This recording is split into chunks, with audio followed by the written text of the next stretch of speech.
Hello students. तो अभी तक हमने जो भी इंडिटरमिनेंट फॉर्म पढ़ी हैं, कुछ 7 इंडिटरमिनेंट फॉर्म लिखवाई थी। उनमें एक इंडिटरमिनेंट फॉर्म थी 1⁻∞ फॉर्म। तो अभी तक हमने इसके कोई भी क्वेश्चन नहीं किए हैं। ठीक है, तो ये थोड़ा सा टॉपिक अलग सा था, तो इसलिए मैंने इसको सबसे लास्ट में रखा था। तो अब ये आपकी लास्ट फॉर्म होगी 1⁻∞ फॉर्म। और जितनी भी फॉर्म थी वो तो सारी हमने डिस्कस कर ली हैं और उनके क्वेश्चंस भी किए हैं। तो 1⁻∞ फॉर्म क्यों है, सबसे पहले तो हमें ये समझना है। ठीक है, तो उसको समझने से पहले हम ये समझते हैं कि जैसे कोई कांस्टेंट लिखा है जैसे के, ठीक है, इसको हम ऐसे लिख सकते हैं e⁻ln के, यदि वो कोई पॉजिटिव है। ठीक है, ऐसा क्यों हुआ ये आपको लॉग में आपने पढ़ा होगा। जैसे e⁻, और ऐसे कुछ भी लिख दिया जाए ln e समथिंग x, तो ये आपको पता है कि ये x होता है। ये आपका जो इतना पार्ट दिख रहा है e और इसकी पावर ln है, ये ख़त्म होके सीधे x आ जाता है। ठीक है, तो ये आपको पता होगा। इसी के अकॉर्डिंग यदि कोई कांस्टेंट है जैसे ये k है, ठीक है, तो इस k को हम इस प्रकार से लिख सकते हैं। अब ये पूरी मैथ में काम करेगा, ऐसा नहीं है कि केवल 1⁻∞ फॉर्म या लिमिट में ही वर्क करेगा, ये तो कहीं भी करेगा। जैसे एक वेरिएबल है जैसे x⁻x, ऐसा एक वेरिएबल है x⁻x। ठीक है, तो इसको हम ऐसे लिख सकते हैं, वेरिएबल की पावर वेरिएबल, तो e ln, और ये पूरा k के तरीके ट्रीट हो जाएगा आपका। ठीक है, जैसे यहाँ पे k ये था, तो यहाँ पे ये पूरा k है आपका variable raise to power variable 2। दो वेरिएबल है, जैसे x⁻x है। ठीक है, फॉर एग्जांपल आपको मैं ऐसे समझा दूं, जैसे यहाँ पे ऐसे लिखा हो x⁻x, तो आप इसको ऐसे लिख सकते हो e⁻ln x⁻x। इसको ऐसे लिखा जा सकता है किसी भी क्वेश्चन के लिए। तभी हम ये डिस्कस करेंगे। काफ़ी लोगों का डाउट ये रहता है कि जैसे 1⁻ एनीथिंग, वो तो 1 ही होता है, तो फिर ये 1⁻∞ फॉर्म इंडिटरमिनेंट फॉर्म क्यों है। तो उसको समझने के लिए हमने ये ले लिया। जैसे आपके सामने ये क्वेश्चन टाइप का है, ठीक है, और यहाँ से हम एक रिजल्ट भी प्राप्त करेंगे। तो जैसे x 0 को जा रहा है, तो यहाँ पे 0 पुट करोगे तो ये 0 हो जाएगी वैल्यू, तो यहाँ से बचेगा 1। यहाँ 0 पुट करोगे तो इन्फिनिटी हो जाएगा। तो ये आपकी जो फॉर्म बनेगी वो 1⁻∞ फॉर्म बनेगी। अब हमें ये प्रूव करना है कि ये आपकी इंडिटरमिनेंट फॉर्म क्यों है। तो अभी जो हमने पहले, इसके पहले जो अभी प्रोसीजर पढ़ा है कि जैसे variable raise to power variable हो, ठीक है, तो ये आपका वेरिएबल 1 है और ये वेरिएबल 2 है, तो उसको e की पावर में हम लिख सकते हैं।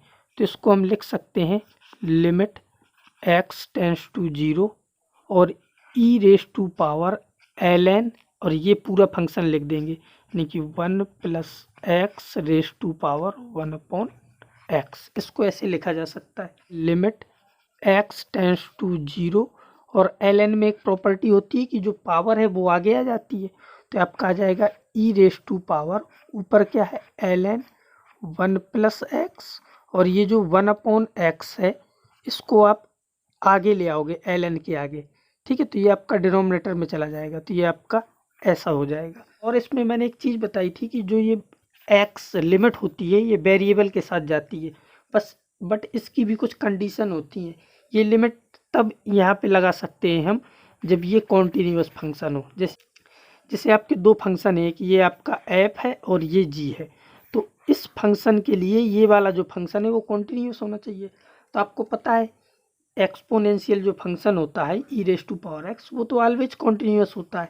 तो यदि ऐसा है तो फिर हम लिमिट को ऊपर ले जा सकते हैं, यानी कि हम इसको ऐसे लिख सकते हैं e, फिर यहाँ पे हम लिमिट लगा सकते हैं limit x tends to 0 ln 1 + x whole divide by x। ठीक है, इस प्रकार से लिख सकते हैं। और इसके पहले हमने अभी जब डिस्कस किया था लॉगरिथमिक जो लिमिट पढ़ी थी हमने, उसमें हमने ये बताया था कि ये एक इंडिटरमिनेट फॉर्म होती है। वैसे भी चेक कर सकते हो, जब आप x की जगह 0 रखोगे यहाँ पे तो ये 0 को जाएगा, तो ln 1 कहाँ जाएगा 0 को, तो ये आपका 0 हो जाएगा, और डिनोमिनेटर में 0, तो ये आपकी 0/0 फॉर्म बनेगी। और जो 0/0 फॉर्म है ये आपकी इंडिटरमिनेंट फॉर्म होती है। तो वापस यहाँ से ये समझ सकते हो कि जब ये RHS साइड एक इंडिटरमिनेंट फॉर्म है तो LHS साइड भी इंडिटरमिनेंट फॉर्म होगा, जो ये लिखा हुआ है, क्योंकि LHS और RHS एक ही बात है। और एक ही बात है, तो ये दोनों इंडिटरमिनेट फॉर्म होने चाहिए। तो इसका मतलब कि ये जो आपका लिखा था ये 1⁻∞ फॉर्म थी, तो यहाँ से ये प्रूव भी हो जाएगा कि ये आपकी एक इंडिटरमिनेट फॉर्म है, क्योंकि जब ये इंडिटरमिनेट फॉर्म है तो ये भी इंडिटरमिनेट फॉर्म होगा। इसके बाद हम इसको ऐसे लिख सकते हैं, limit x tends to 0 1 + x⁻1/x equal to e⁻. और ये भी हमने पढ़ा था, एक आपका स्टैंडर्ड फॉर्मूला है, इस लिमिट की वैल्यू आपको पता है 1 होती है, तो यहाँ से e⁻1 यानी कि सीधे आपका e आ जाएगा। तो फाइनली जो आपका ये एक स्टैंडर्ड रिजल्ट आया वो ऐसा है, limit x tends to 0 1 + x⁻1/x, ये आपका e के इक्वल होता है। ठीक है, तो ये एक स्टैंडर्ड फॉर्मूला है और इसको हमें याद भी रखना है। ठीक है, ये आपका क्या है, स्टैंडर्ड फॉर्मूला है। ठीक है, तो इस फॉर्मूले के अकॉर्डिंग है क्या इसमें कि जैसे यहाँ पे ये 1 + x है, तो जो ये x है ये 0 को जाना चाहिए और इसी का रेसिप्रोकल पावर में होना चाहिए। तो इसका आंसर क्या हो जाएगा, e। ठीक है, फॉर एग्जाम्पल जैसे x π/2 को जा रहा है इस क्वेश्चन में, तो ये पूरा x के तरीके ट्रीट होगा, इसमें π/2 पुट करोगे तो ये 0 को जाएगा। ठीक है, और इसी का रेसिप्रोकल यहाँ होना चाहिए, तो sec x इसका रेसिप्रोकल होता है cos x का, तो फिर नो डाउट इसका आंसर क्या हो जाएगा, e। मतलब ये हुआ इस फॉर्मूले के अकॉर्डिंग कि जैसे ऐसा है, limit x tends to 0 1 plus, और यहाँ पे कुछ भी लिखा हो, मान लो एनीथिंग। ठीक है, ये एनीथिंग है और इसकी पावर जो है ये 1/anything, यानी कि जो यहाँ पे था वो इस प्रकार से 1 करके आना चाहिए। तो इसका आंसर हमेशा e होगा। मान लो कि जैसे इसकी पावर में इसका रेसिप्रोकल ना हुआ, फिर क्या करेंगे, तो फिर अपना स्टैंडर्ड रिजल्ट नहीं लगेगा, फिर कुछ और लगेगा, तो उसको फिर हम उसको भी देख लेते हैं। तो मान लो कि फिर यदि आपका ये रेसिप्रोकल नहीं हुआ, तो जैसे अब ये इस प्रकार का फंक्शन है कि x जो है आपका वो एक ही तरफ जा रहा है। ठीक है, वो जो लिमिट है वो एक ही तरफ जा रही है, fx जो है, ठीक है, यानी कि ये जो फंक्शन है fx ये 1 की तरफ जा रहा है, gx इन्फिनिटी की तरफ जा रहा है, तो ये 1⁻∞ फॉर्म है। तो फिर इसको कैसे सॉल्व करेंगे, अब तो ये gx कोई भी फंक्शन हो सकता है, ज़रूरी नहीं है कि fx का रेसिप्रोकल होगा। तो उसके लिए फिर जो अभी हमने थोड़ी देर पहले डिस्कस किया था कि एक्सपोनेंशियल की फॉर्म में हम लिख सकते हैं, तो फिर उसी प्रकार से हमने इसको लिख दिया, यानी कि इसको हमने लिखा limit x tends to a। ठीक है, फिर हम लिखेंगे e⁻ln f(x)⁻gx। ठीक है, इस प्रकार से तो हम लिख ही सकते हैं इसको। फिर इसके बाद क्या होगा कि ये जो ln में पता है पावर होती है वो आगे आ जाती है, तो पावर को आगे ले आए, तो ये आ गया limit x tends to a। ठीक है, फिर e⁻, ठीक है, gx आगे आ गया, फिर यहाँ पे आ जाएगा ln f(x). ठीक है, ये इस प्रकार से लिखा जाएगा। ठीक है, अब e तो आपका कॉन्टिन्यूस फंक्शन है, तो लिमिट को अंदर ले जा सकते हैं, तो ये बाहर आपका ऐसे आ जाएगा e⁻, limit x tends to a। ठीक है, और यहाँ पे gx इनटू, अब ln में मैंने आपको बताया था कि जो ln वाला फंक्शन होता है उसको हम इस प्रकार से लिख देते हैं, ln को हटा के डायरेक्ट f(x)-1। यदि आपने प्रीवियस वीडियो देखे हैं तो आपको ये पता होगा कि हम कैसे लिखते थे इसको। ठीक है, यदि नहीं देखे तो आप ln वाले प्रीवियस वीडियो देखो, तो आपको ये पता चल जाएगा कि ln f(x) की वैल्यू, यानी कि ln f(x) ये कैसे आ गया, ये जो लिखा है f(x)-1, ये पहले प्रीवियस वीडियो देखोगे तो आपको पता चल जाएगा। ठीक है, तो अब ये जो आया है फॉर्मूला, इसका मतलब क्या है कि जैसे ये ऐसे लिखा था, limit x tends to a। ठीक है, और f(x) की पावर थी gx। ठीक है, ये ऐसे लिखा था, तो ये आपका आ चुका है। इस e को हम ऐसे भी लिखते हैं, एक्सपोनेंशियल। ठीक है, फिर bracket limit x tends to a। ठीक है, और gx क्या है आपका, gx जो है ये आपकी पावर है, ठीक है। तो चाहो लैंग्वेज में तो इसको ऐसे लिख सकते हो, पावर इंटू बेस माइनस 1, ठीक है, क्योंकि ये एफ एक्स बेस था। तो ये फॉर्मूला आपका इस प्रकार से बन जाएगा, ये जो दिख रहा है, ठीक है, ये ऐसा फॉर्मूला आ गया।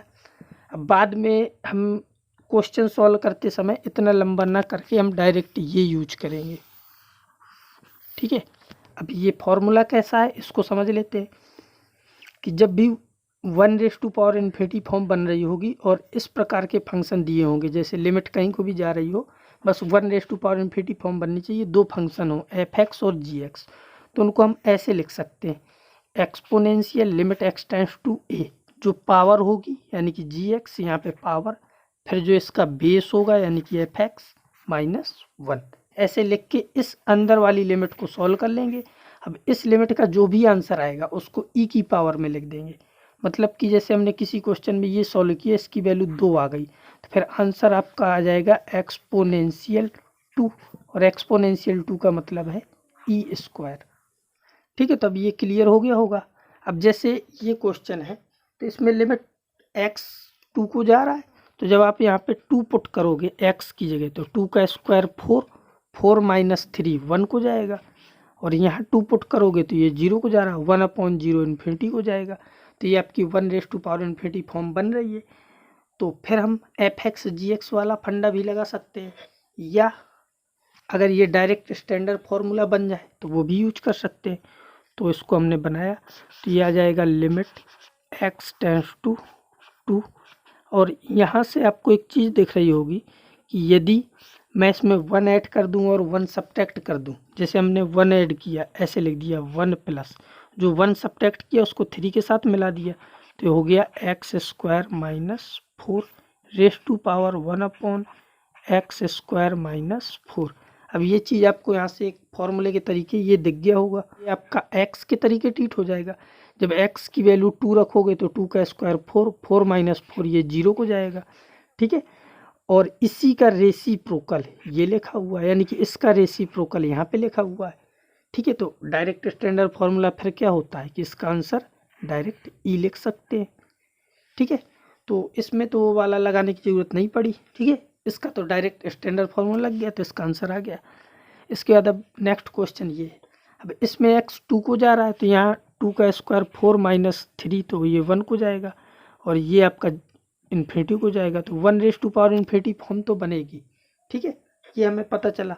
तो फिर हमने जैसे स्टैंडर्ड फार्मूले के बारे में सोचा, तो अब तो वो लगेगा नहीं यहाँ पे, तो फिर हम क्या करेंगे, तो फिर अभी जो हमने पढ़ा था उसको लगा देंगे। तो उसमें क्या था कि हम इसको डायरेक्ट लिखते हैं, डायरेक्ट एक्सपोनेंशियल, ठीक है, लिमिट, तो लिमिट क्या है आपकी, लिमिट एक्स टेंड्स टू 2, ठीक है। फिर क्या होता था पावर, तो पावर क्या है आपकी 1/x माइनस 2, फिर पावर के बाद बेस माइनस 1, तो बेस है एक्स स्क्वायर माइनस 3 और एक माइनस 1, ठीक है। तो ये आपका आ गया। अब इसको सॉल्व कर लोगे, ये एक नया क्वेश्चन हो गया, तो ये आ गया exponential limit x tends to 2, ठीक है। अब ये तो बहुत इजी क्वेश्चन है, यदि इसको ध्यान दो, ऊपर आ जाएगा एक्स स्क्वायर माइनस 4, उसके फैक्टर करोगे तो ऊपर आएगा x minus 2 into x plus 2, और डिनोमिनेटर में एक्स माइनस 2, ठीक है। और ये आपको दिख रहा है कि ये कैंसिल हो जाएगा, लिमिट पुट कर दोगे तो यहाँ पे 2 रख दोगे तो 2 + 2 4, तो ये आ जाएगा एक्सपोनेंशियल 4, और एक्सपोनेंशियल 4 का मतलब e⁻⁴, ये आपका आंसर हो जाएगा।